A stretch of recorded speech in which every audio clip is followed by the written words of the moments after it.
It's time now to bring you some updates in the news. First in the news this morning, a new study by the Environmental Protection Authority and Pure Earth has revealed that food crops in 6 regions across Ghana, including tomatoes, contombre, coconut, and mangoes, have been contaminated with dangerous mining chemicals like mercury, lead, and cyanide.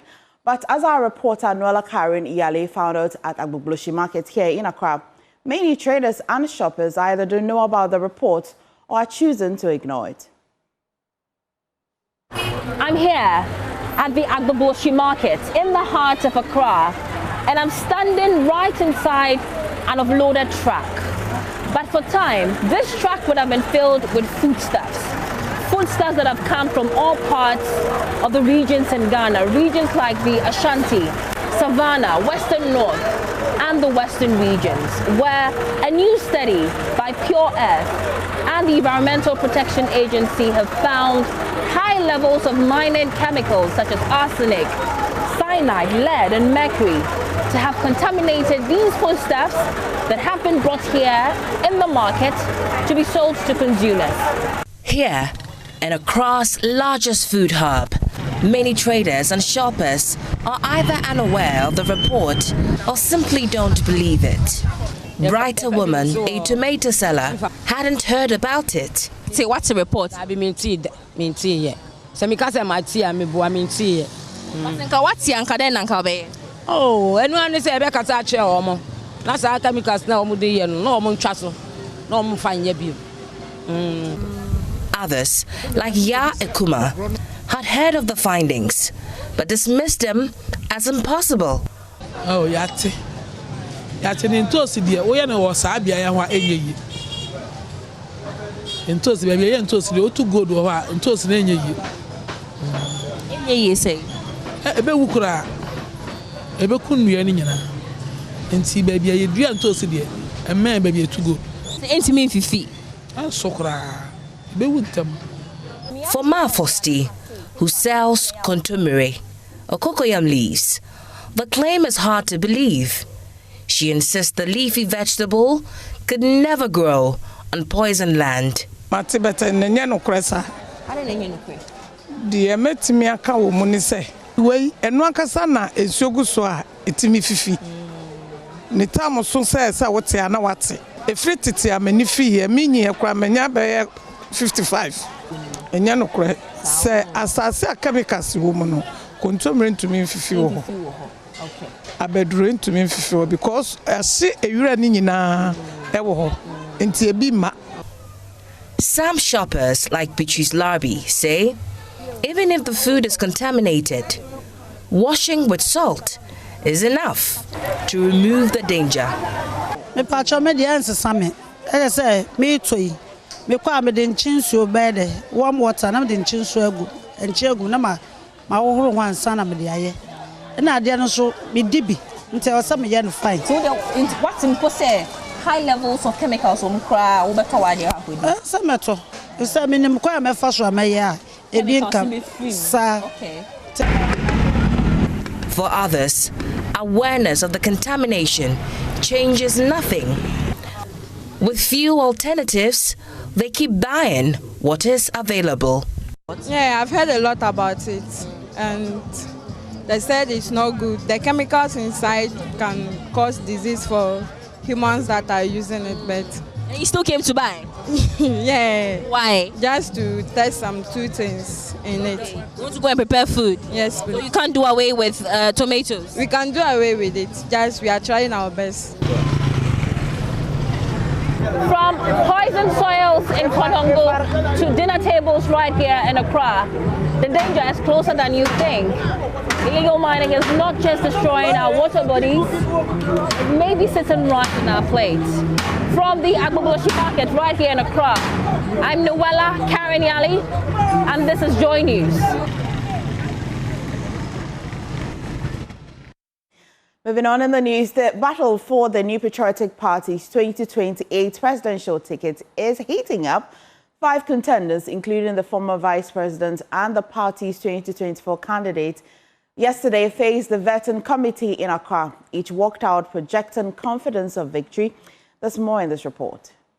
Brian Echampon described the process as an important test of readiness, adding that the party's 4 million Ghana cedis development fee for aspirants should not be seen as a barrier but as a sign of resourcefulness.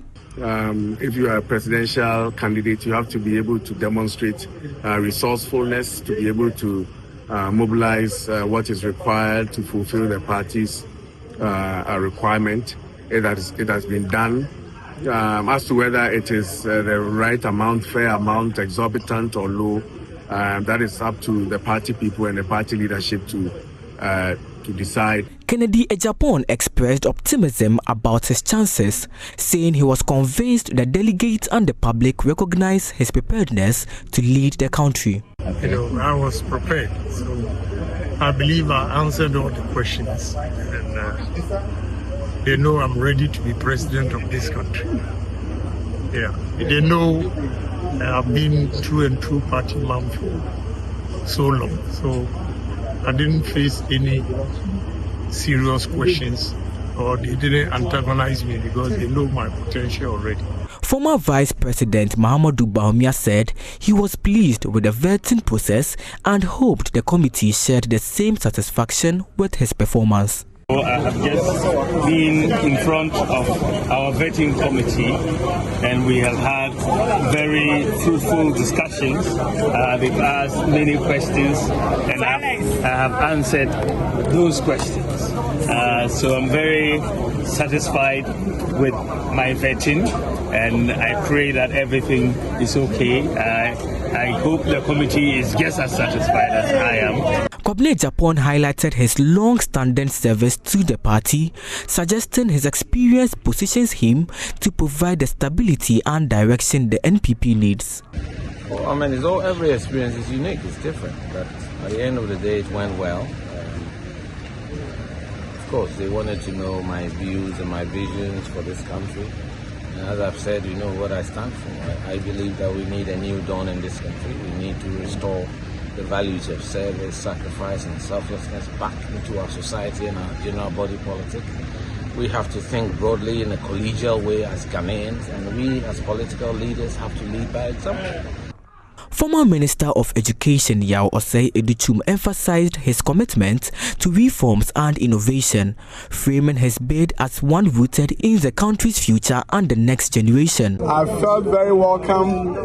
They gave me an opportunity to respond to various questions. I've shared my views with them on how we can transform Ghana. From Azim to Zabzugu, help is on the way. We will fight the war against poverty and we'll win it. We'll create a better nation than we've ever anticipated. The vetting committee will present their findings to the National Council and National Executive Council on September 29, 2025. And as well, the Tertiary and Educational Workers Union of the TUC is standing firm, refusing to back down from a strike for better conditions of service. The NLC had declared the strike illegal, saying TUC did not give the required notice under Section 159 of the Labour Act. But at an emergency meeting at the University of Ghana, the Workers' Union insisted the strike will continue until their demands are met. Collins Frimpong reports. The National Labour Commission has called on TUC to end its strike, saying the union failed to give the 7-day notice required under Section 159 of the Labour Act, but the union has refused to back down. At the University of Ghana, Union Chairperson Salamatu Mahama Brahima said the strike will continue until all demands are met. TUC has complied with every procedural requirement under the Labour Act 2003 Act 651. The strike, therefore, is legal, it is justified and binding.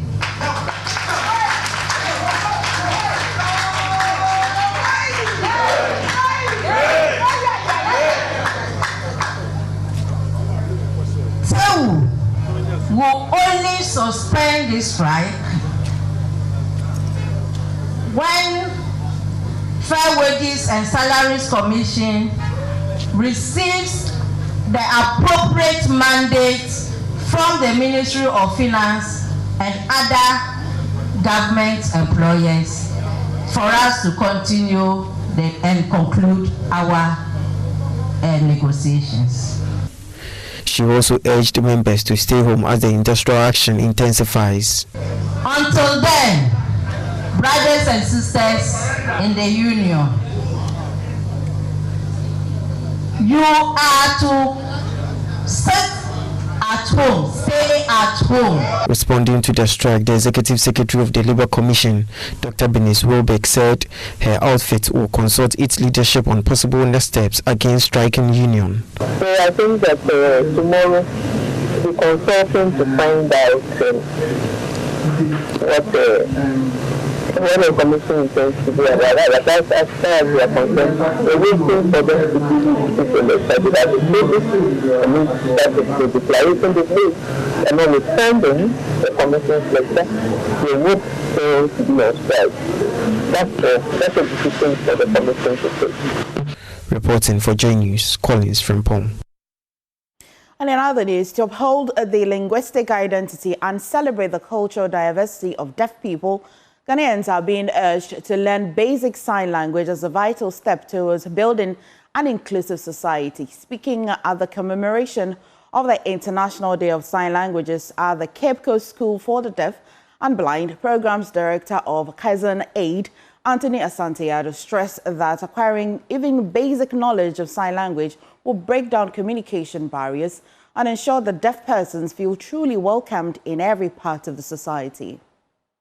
Parents also can learn the sign language so that they will be able to communicate with their deaf children at home. September 23, 2025 marked the International Day of Sign Languages, and the day was commemorated at the Cape Coast School for the Deaf and Blind with reading and spelling activities organized by Kaizen Aid in collaboration with the West African Civil Society Institute and Walde Ganzen as part of its Inspired to Read project. The program's director at Kaizen Aid, Anthony Asante-Addo, highlighted the significance of the day and reasons for marking the day at the school. So the International Day of Sign Languages is an opportunity to celebrate and support the linguistic identity of the deaf community, which is sign language. So we are here today to commemorate this day, to educate and empower the deaf learners at the school to develop a habit for reading and also try their best to learn all sign languages they come across to improve their knowledge and their vocabulary. We engage the learners in basic spelling as well as crosswords puzzle to enable them to learn new words to improve their vocabulary knowledge. He also shared hopes of everyone learning basic sign language to facilitate proper communication with deaf and hard of hearing persons. Looking at the Western world, they don't even have sign language as an official language, but they promote and see to it that it's a language that is embraced by all. So over here, I would advocate that at least we learn some basic signs, so whenever we come into contact with a deaf or a hard of hearing person, we could just say hello or communicate with them nicely for them to also feel welcome and accepted wherever they go. A history and social studies teacher at the Cape Coast School for the Deaf and Blind, Martin Kwesi Ampofo, noted the importance of the day. It's very, very, very important or paramount for parents to learn sign language, just in case they give birth to a deaf child, so that you can have a foundation to learn sign language. Sign language is very, very important. We are planning all to partake and learn sign language for Ghana to recognize sign language as an official language like South Africa has done this. International Day of Sign Languages emphasizes inclusion and advocates support for the linguistic identity and cultural diversity of deaf people. From Cape Coast, Abigail Lisel Nkrumah reports for Joy News. And in Ghana's chaotic rental market, agents are caught between landlords and desperate tenants negotiating deals, taking the blame and calling for rules that make housing fairer for all. There's more in this feature story, Blamed Middleman. Fine. Yes, please. Okay, my patrol, client now was a mission or 1 o'clock no. Wait me, I arrangements now, mommy. Okay. I am a tenant. I'm looking for a one-bedroom. Joanna from Shelter Match GH is my agent. She knows the city better than most. She works the phones. She walks the neighborhoods. She negotiates, pleads, and chases landlords so I can have a place to lay my head. What's more interesting than waking up in the morning and moving around with people you don't know, a few you know, checking out their desired homes, their future homes, and helping people to get a place to lay their heads. I mean, it's an interesting job to do. But who's an agent and why do they matter? In the eyes of the law, an agent is a trusted representative, someone who acts on behalf of another. Akapalm Anahlija in their commercial law book put it simply, the authorized or legitimate action of an agent bind a principle to third parties. What really is your major challenge as an agent? Wow, agents. I mean, I ask this because if you take about 10 people in Ghana, 8 of them would say that they don't trust agents. Budget is a concern. When I say budget, I mean how much are you willing to spend on a unit? How much are you, at most? Sometimes I don't have a budget, but send them a property worth an amount and there will be a concern. So I'll say budget range is also a concern because people have very higher expectations. They want a property that is aesthetically pleasing, and they're coming with a budget that is unaesthetically pleasing. We seem to cover, some agents cover a wider jurisdiction. A few also just cover an enclosed one. So if you are one that covers a wider one, you need to collaborate with other people. I mean other agents. That's the nature of the job, not just in Ghana, everywhere. You need to collaborate with people to get a desired property for your lead. But in Ghana's rental market, that clean legal definition is tested and often shattered every single day. Here, rent agents aren't just bridges between landlords and tenants. They are negotiators, fixers, and sometimes scapegoats. Our fees, the fee we pay after the service is delivered, our service fee is also a concern. Our commitment fee, I think I have to use the general term because in my company, we call it a commitment fee, but generally people call it the viewing fee. What does that even mean? What am I committing to? Oh, you're committing to our engagement, that's all. Yes. Is there a standard rate or is just... There's no standard rate. Every agent has their own amount. Operating in a chaotic housing system with little regulation and even less protection. Blamed when landlords hike prices, accused when tenants lose money, forgotten when deals fall through. Property owners, we've come by very, very good property owners. Some have even, over the years, become family because the moment they put up something new, they are calling you, I would like you to manage this, I would like you to take care of this, I would like you to let out this unit. So I would say that not all owners are the same, but there are some owners that have really put us through trouble. I can recollect one time I led some clients, they were referrals actually, so I was excited. I mean, in December I was going to get some good money. So I got these guys, young guys who wanted to live brothers. So we went to his unit and then they went to see it. When we got there, he was so receptive. I mean, he knows us already, so he was receptive. He spoke to the guys very well. And then the lease agreement and everything was done. But he said, oh, we will have to sign it when you're checking in. We took it normal because, I mean, there's somebody we know. This man was dressed nicely. He's customized the shirts and everything, his Rolex and things. You respect him because the appearance was just what you needed as an agent to build confidence. My dear, he scammed us.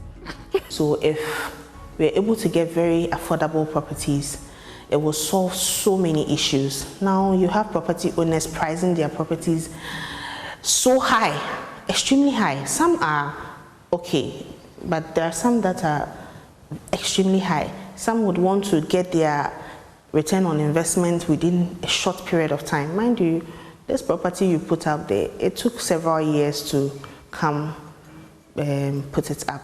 So it would also take you a few years to recoup your investments. Well, so this is not just my housing story. It is Joanna, an agent, her story too. Now, Ecuador is on course to produce more than 650,000 metric tons of cocoa in the next 2026-2027 season. We'll bring you details of that shortly in business.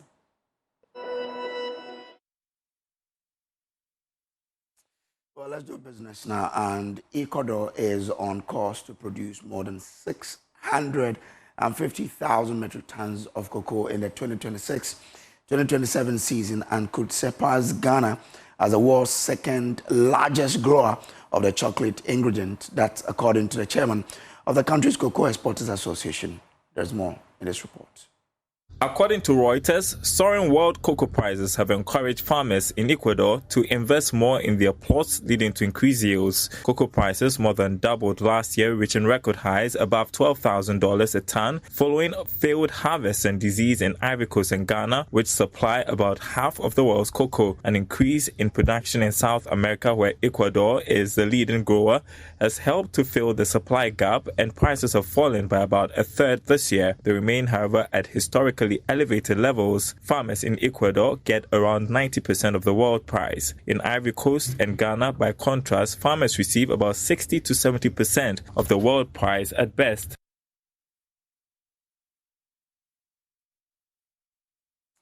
Now, the Director General of the Technical and Vocational Education and Training Services, Engineer Dr. Eric Kofi Adjoy, is calling for deeper collaboration between government and the private sector to bridge Ghana's skills gap and create sustainable jobs. Speaking to Job Business at the inaugural Platinum Dealers Day, Dr. Adjoy stressed that stronger public-private partnerships are critical in aligning training with industry needs, equipping young people with relevant skills and driving national development. The inaugural Platinum Dealers Day brought together industry players, partners, and stakeholders to discuss growth, innovation, and community support. Dr. Adjoy emphasized that technical and vocational education must be positioned as a key driver of employment and entrepreneurship, especially as Ghana prepares its workforce for a rapidly changing economy. Basically, what is going to happen is we are going to be supporting Sigma in training the technicians in fixing their electrical appliances because of the structures that we have at TVET service. Also backed by the Pre-Tertiary Education Act 1049 that mandate the service to train or implement government pre-tertiary TVET programs across the country. So what Sigma is doing today falls directly into government vision for young people of this country who government believes the only way we can transform this country is through skilling up the young people of this country. And TVET is in the forefront of implementing government policy in that direction.